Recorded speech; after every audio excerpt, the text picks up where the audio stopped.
Book 23. Odysseus and Penelope.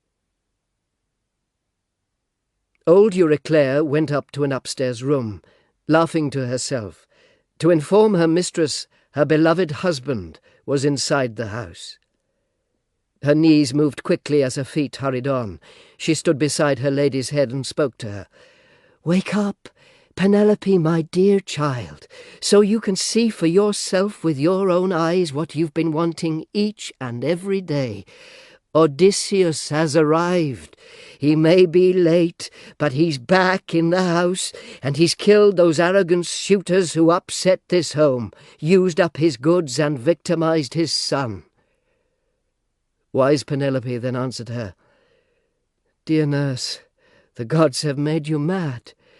They can do that, turn even someone really sensible into a fool, and bring the feeble-minded to a path of fuller understanding. They've injured you. Your mind was sound before. Why mock me when my heart is full of grief, telling this mad tale, rousing me from sleep, a sweet sleep binding me, shrouding my eyes? I've not had a sleep like that since Odysseus went off to look at wicked Iliad, a place whose name no one should ever speak. Come now, go back down to the women's hall. Among my servants, if some other one had come to tell me this, woken me up when I was sleeping, I'd have sent her back at once to the women's quarters in disgrace. But I'll be good to you, because you're old."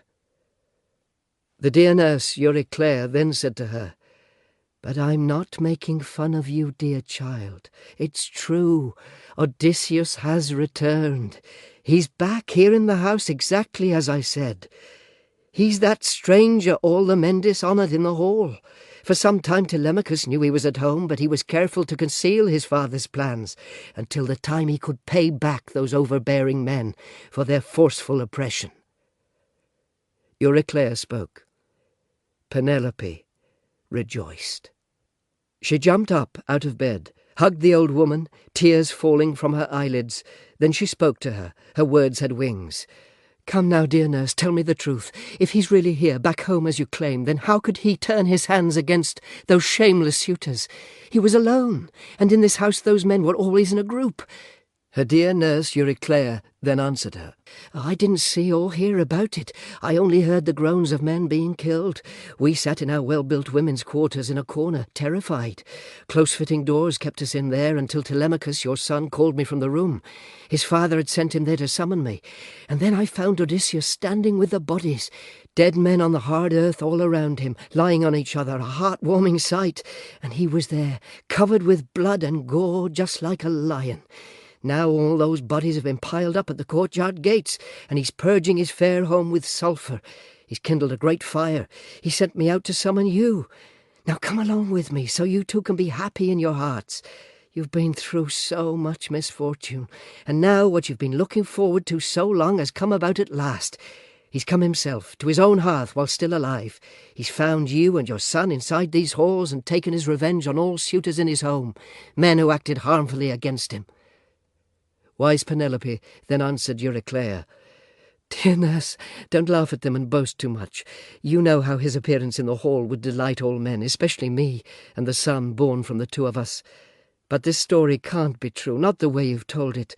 One of the immortal gods has killed the noble suitors out of rage at their heart-rending pride and wicked acts. There was no man on this earth they honoured, bad or good, when he came into their group. They've met disaster through their foolishness. But in some place far away Odysseus has forfeited his journey to Achaea, and he himself is lost." Dear nurse Euryclea then answered her, "My child, what kind of speech has slipped the barrier of your teeth when you declared your husband won't get home?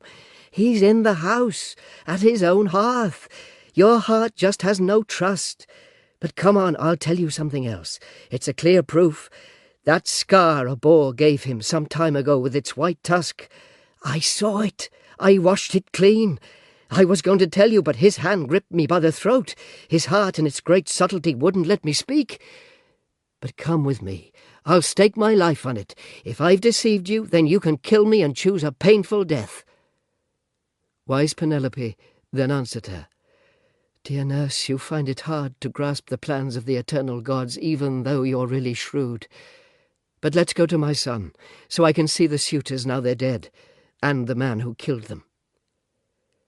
Penelope spoke, then went down from the upper room, her heart turning over many things.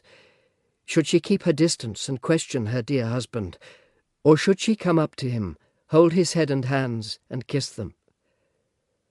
Crossing the stone threshold, she went in and sat down in the firelight opposite Odysseus, beside the further wall. He was sitting there by a tall pillar, looking at the ground, waiting to learn if his noble wife would speak to him, when her own eyes caught sight of him. She sat there a long time in silence. Amazement came in her heart. Sometimes her eyes gazed at him full in the face, but other times she failed to recognize him. He had such shabby clothing covering his body.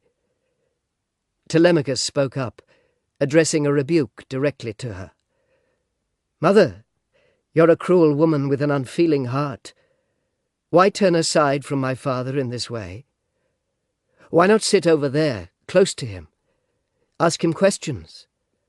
No other woman's heart would be so hard to make her keep her distance from a husband who's come home to her in his native land in the 20th year, after going through so many harsh ordeals.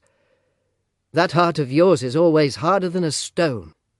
Wise Penelope then answered him, "My child, inside my chest my heart is quite amazed.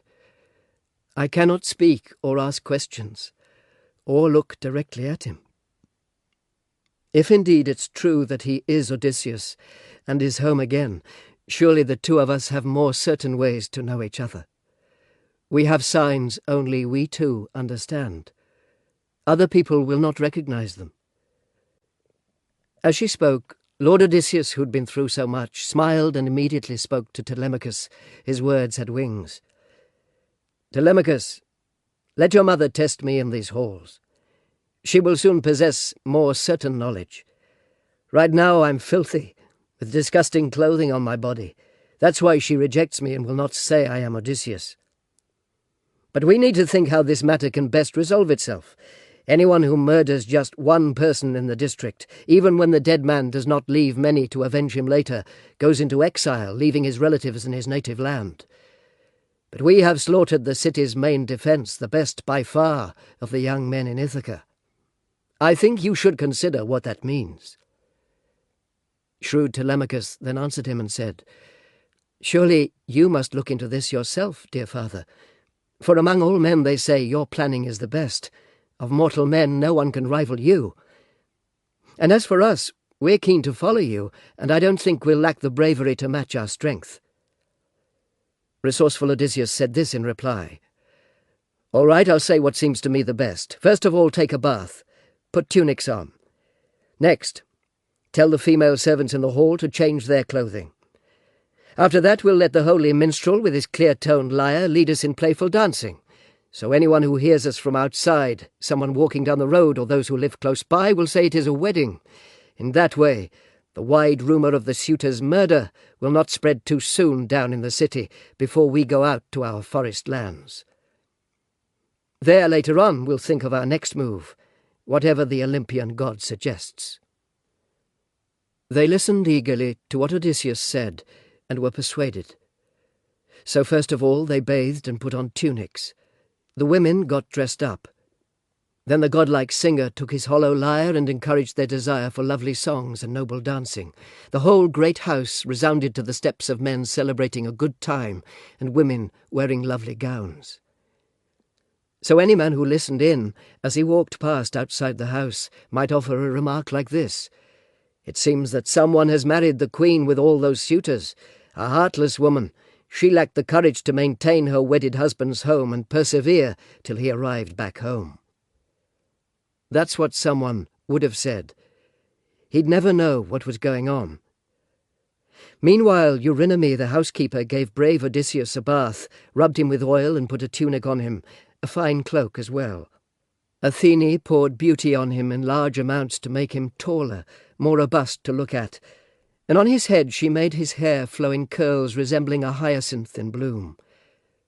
Just as a man sets a layer of gold on silver, a skilful artisan whom Pallas Athene and Hephaestus have taught all sorts of crafts, so he produces marvellous work. That's how Athene poured grace onto his head and shoulders as he came out of his bath, looking like the immortal gods. He sat back down in the chair from which he'd risen, opposite his wife, and said to her, "Strange lady, to you those who live on Mount Olympus have given, more so than to other women, an unfeeling heart.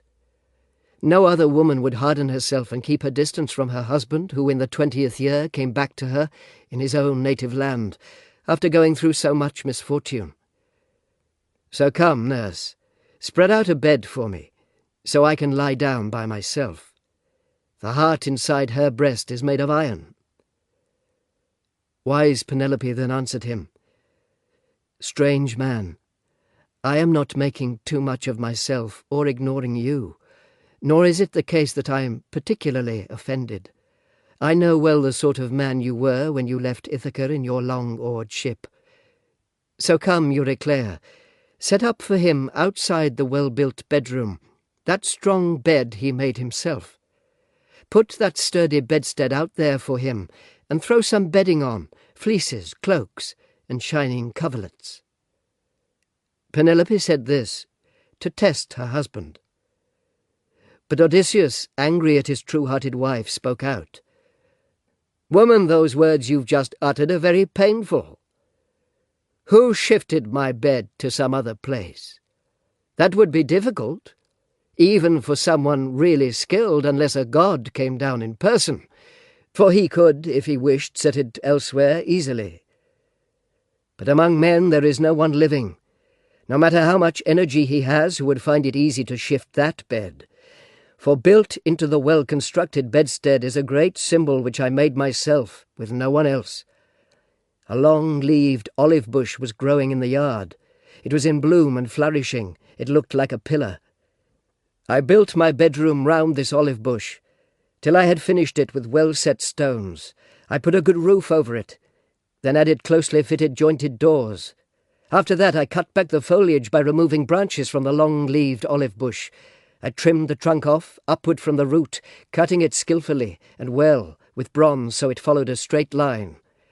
Once I'd made the bedpost, I used an auger to bore out the entire piece.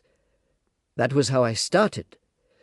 Then I carved out my bed till I was done. In it I set an inlay made of gold, silver, and ivory, and then across it I stretched a bright purple thong of oxhide, and that's the symbol I describe for you. But, lady, I don't know if that bed of mine is still in place, or if some other man has cut that olive tree down at its base and set the bed up in a different spot." Odysseus spoke, and sitting there Penelope went weak at the knees, and her heart grew soft, for she recognized that it was true. That symbol Odysseus had described to her. Eyes full of tears, she ran to him, threw her arms around his neck, kissed his head, and said, "Don't be angry, Odysseus, not with me. In all other matters you've been the cleverest of men. The gods have brought us sorrows. They were not willing the two of us should stay beside each other to enjoy our youth and reach together the threshold of old age. Now's not the time to rage at me, resenting what I've done because I didn't welcome you this way when I first saw you. But in my dear breast my heart was always fearful, just in case some other man would come and trick me with his stories. For there are many men who dream up wicked schemes. Argive Helen, a child of Zeus, would never have had sex with a man who came from somewhere else if she'd known Achaea's warrior sons would bring her back to her dear native land. And some god drove her to that shameful act. Not till that time did she start harbouring within her heart the disastrous folly which made sorrow come to us as well. But now you've mentioned that clear symbol, our bed, which no one else has ever seen other than the two of us, you and me, and a single servant woman, Actoris, whom my father gave me when I came here. For both of us she kept watch at the doors of our strong bedroom. You've now won my heart, though it's been truly stubborn." Penelope spoke, and stirred in him an even more intense desire to weep. As he held his loyal and loving wife, he cried, just as it's a welcome sight for swimmers when land appears, men whose well-constructed ship Poseidon has demolished on the sea, as winds and surging waves were driving it, and a few men have swum to shore, escaping the grey sea, their bodies thickly caked with brine, and they climb gladly up on land, evading that disaster. That's how Penelope rejoiced to see her husband. She simply couldn't stop her white arms holding him around the neck, and rose-fingered early dawn would have appeared with them still weeping there, if goddess Athene with the gleaming eyes had not thought of something else.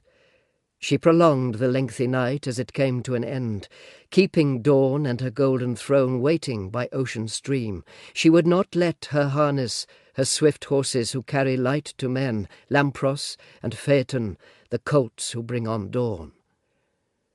Resourceful Odysseus then said to his wife, "Lady, we've not yet come to the end of all our trials. Countless tasks must still be carried out in days to come. Plenty of hard work I have to finish. That's what the spirit of Tiresias prophesied to me when I descended inside Hades' house to ask some questions concerning our return, my companions and myself. But come, wife, let's go to bed, so we can lie down and enjoy sweet sleep." Wise Penelope then answered him, "You'll have a bed when your heart so desires, for the gods have seen to it that you've returned back here to your well-built home and native land.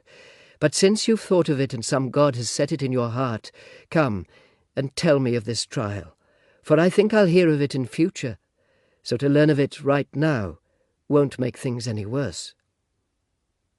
Resourceful Odysseus then answered her and said, "Strange lady, why urge me so eagerly to tell you?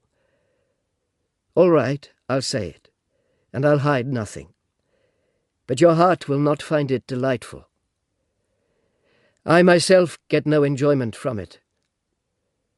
Tiresias ordered me to journey out to many human cities, carrying in my hands a well-made oar, till I reached a people who know nothing of the sea, who don't put salt on any food they eat, and have no knowledge of ships painted red or well-made oars that serve those ships as wings.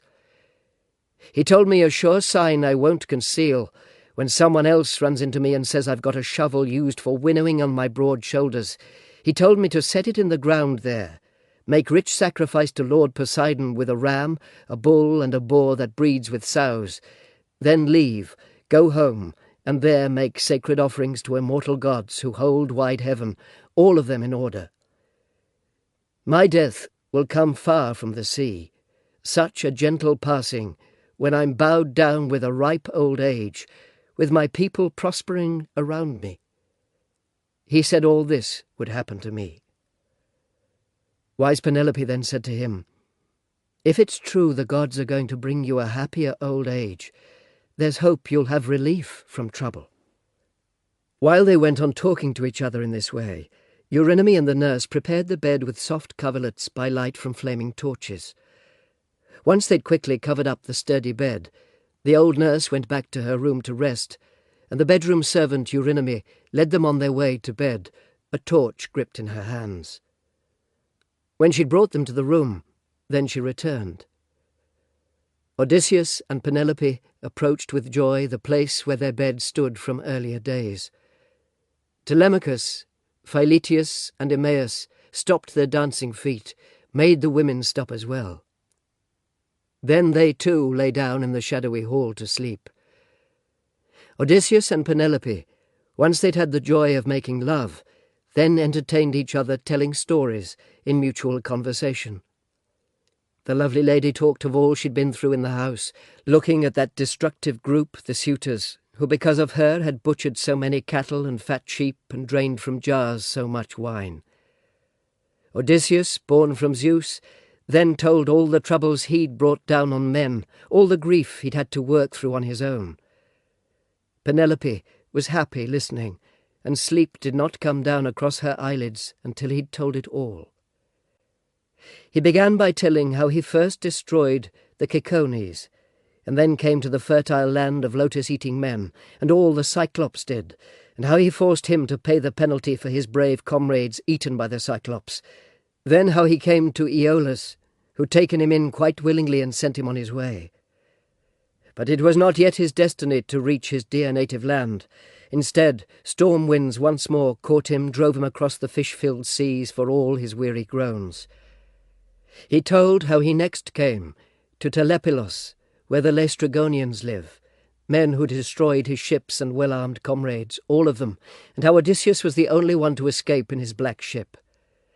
He went on to talk of Circe's devious resourcefulness, and how in his ship with many oars he'd then gone down to Hades' murky home, in order to consult the spirit of Tiresias of Thebes, and seen all his companions and his mother, who bore him and raised him as a child, and how he'd listened to the sirens' voices in their never-ending song, then come to the wandering rocks, dread Charybdis, and to Scylla, whom men have never yet escaped without being harmed, how his comrades slaughtered the oxen of the sun-god Helios, how his ship was shattered by a flaming lightning bolt thrown down from high thundering Zeus, how his fine comrades perished all at once, while he alone escaped from fate, how he reached the nymph Calypso on her island Ogygia, how she kept him in her hollow caves, longing for him to be her husband, nurturing him, and telling him she'd make him an immortal, who through all his days would not get any older, but she could not convince the heart within his chest. How, after suffering a great deal, he then had come to the Phaeacians, who greatly honoured him, as if he were a god, and sent him in a ship to his dear native land, after offering gifts of bronze and gold and rich supplies of clothing. He stopped his story at that point, when sweet sleep, which makes men's limbs relax, came over him, and eased disturbing worries he had in his heart. Then Athene, goddess with the gleaming eyes, came up with something else. When she thought Odysseus had had his heart's fill of pleasure with his wife, and slept, from ocean she quickly stirred up early dawn on her golden throne to bring her light to men.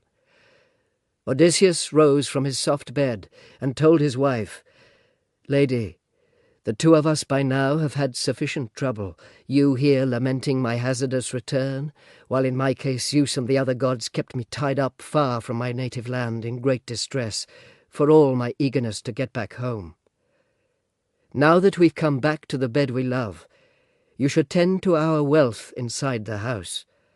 As for the flocks those arrogant suitors stole, I'll seize many beasts as plunder on my own, and Achaeans will give others till they fill up each and every pen.